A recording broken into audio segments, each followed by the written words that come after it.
would say that through story we've been exploring the nature of illusion.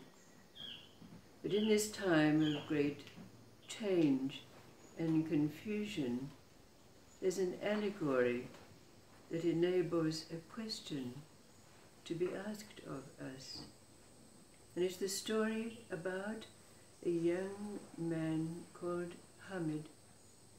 Now, Hamid was a tailor, but he had aspirations and dreams to sail the 7 seas. And taking up that aspiration, one day he went down to the quayside and he boarded a ship that would take him to places unknown.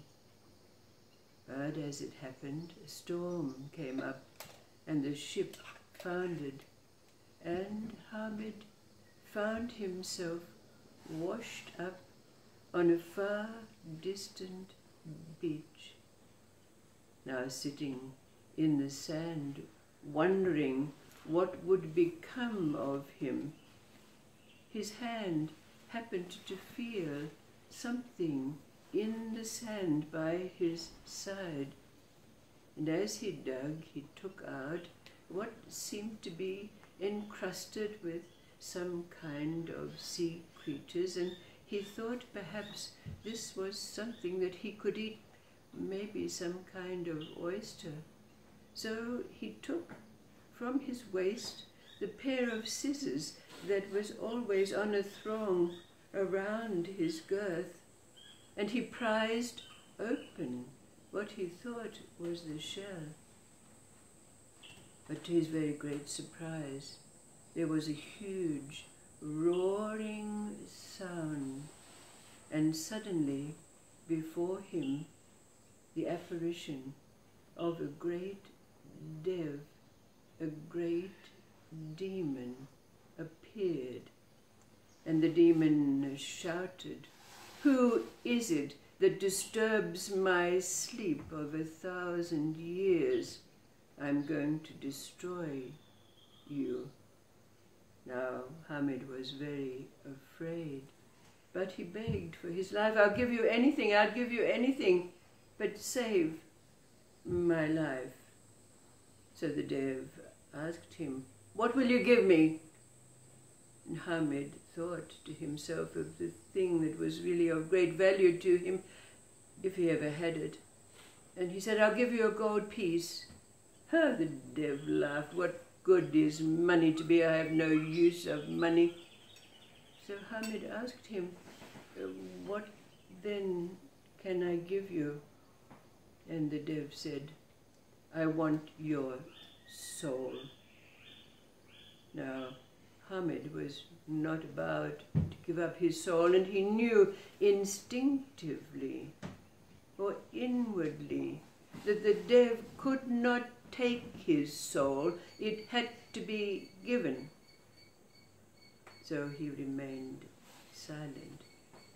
So the dev said to him, "I will just be with you and bedevil you until you give me your soul."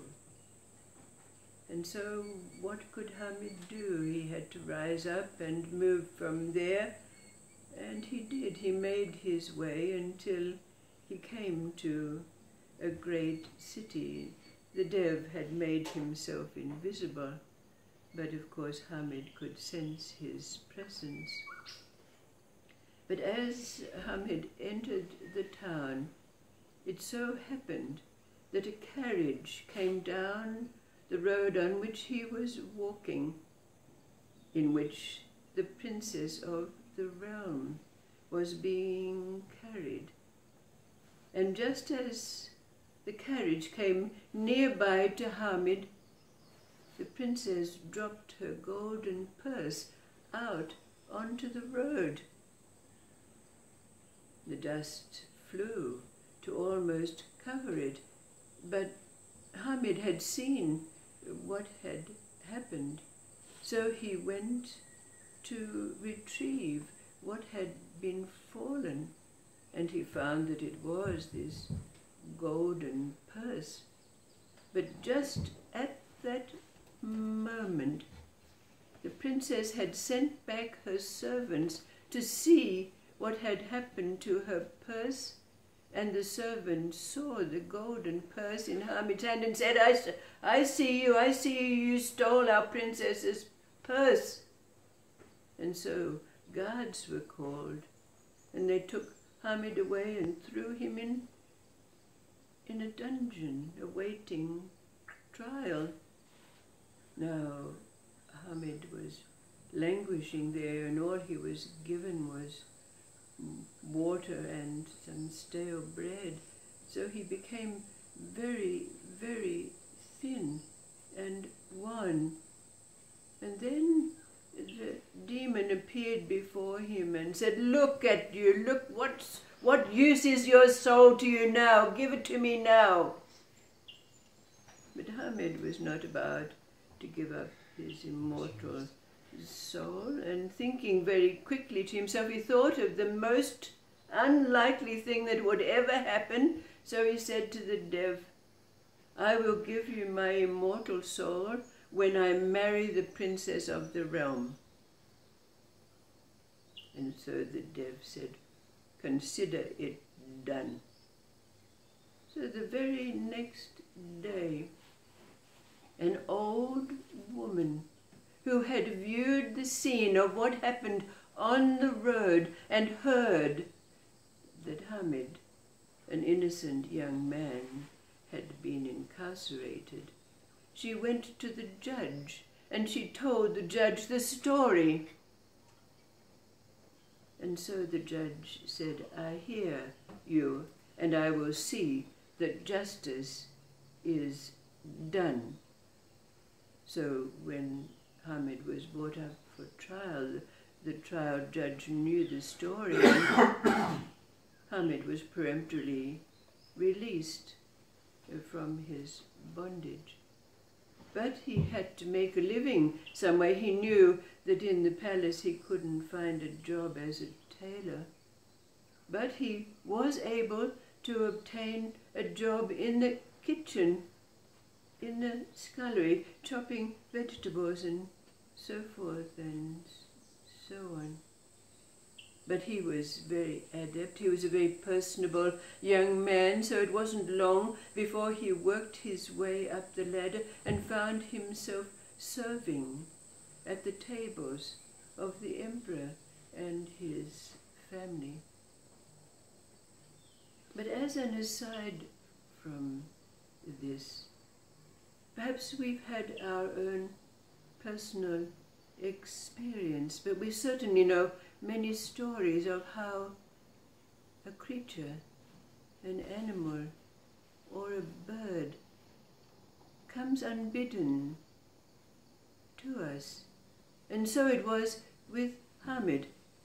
As he was working in the kitchen, it so happened that the cat who had inhabited that area adopted Hamid, became his companion, followed him everywhere, even slept on the end of his bed.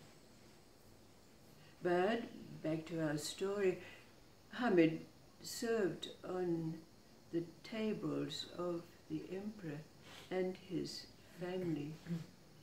And one day the princess caught sight of Hamid, and she was smitten, immediately falling in love with his presence.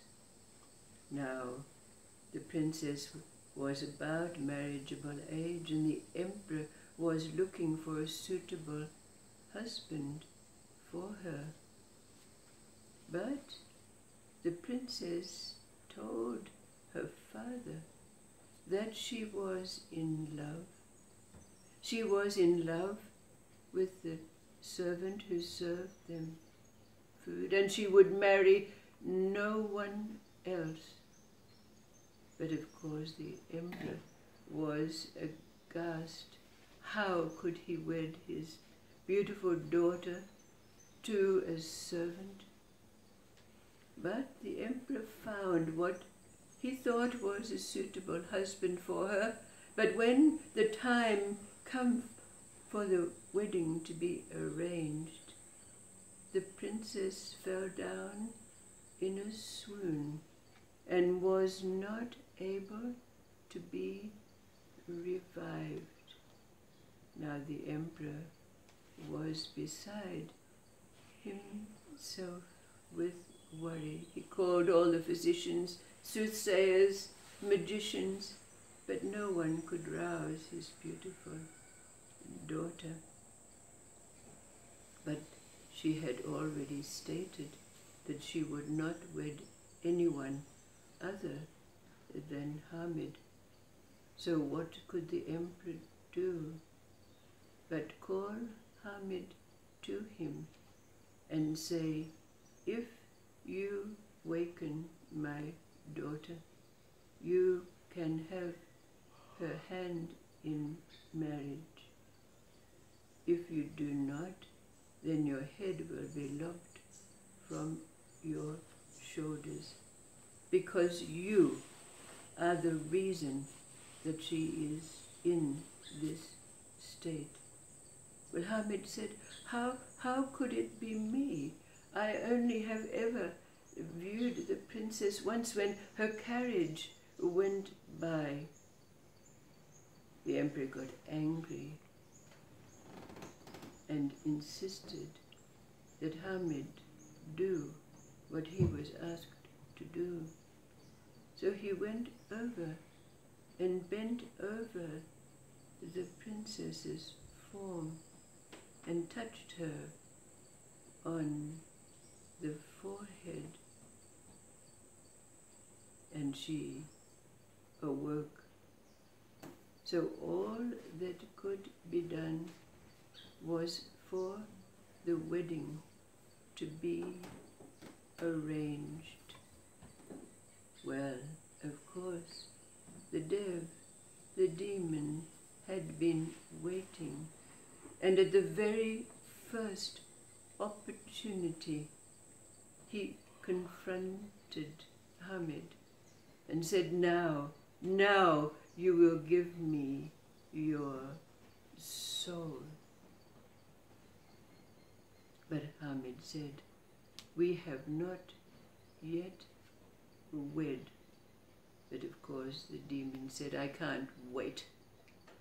But that very night, as Hamid was lying in his bed, recognizing that the moment of truth was about to arrive, to his very great surprise, his beloved cat, who had adopted him and spent time with him, sleeping at the end of his bed, spoke to him.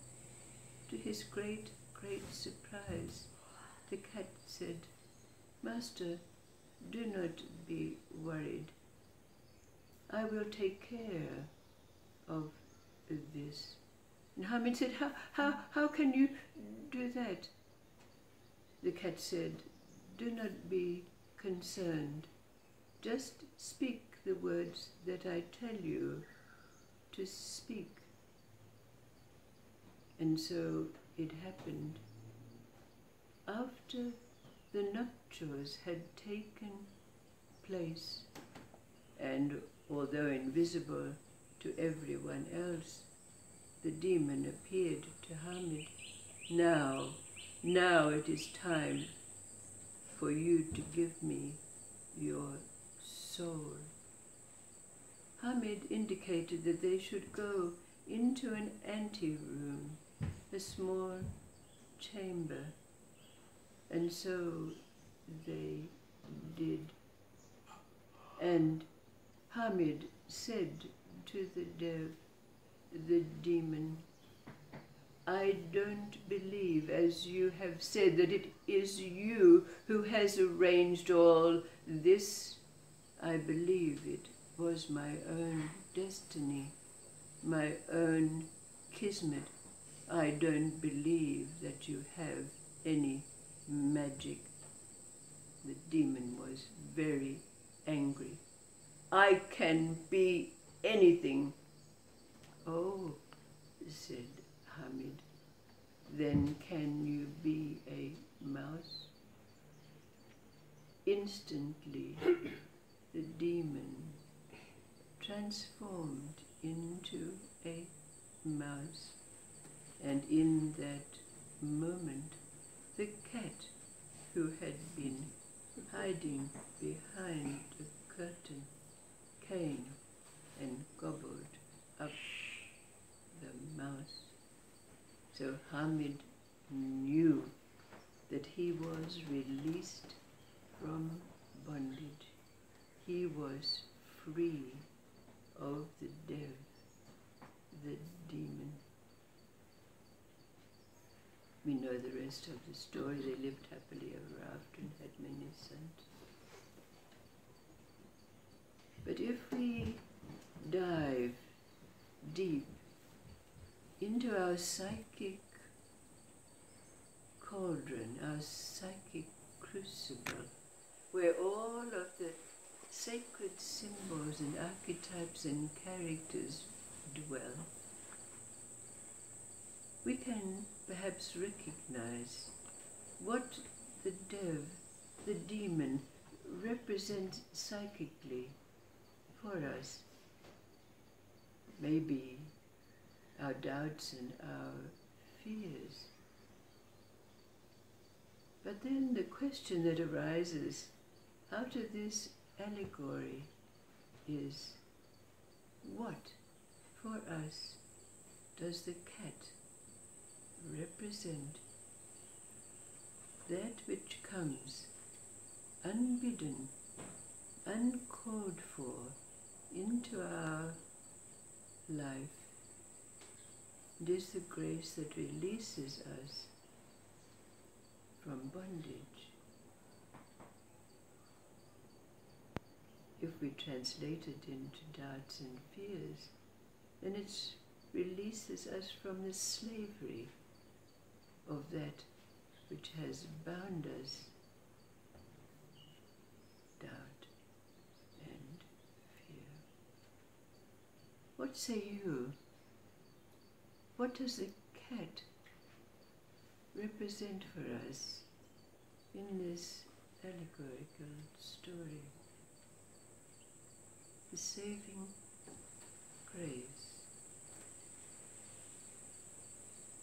perhaps we can call it, that comes unbidden, uncalled for.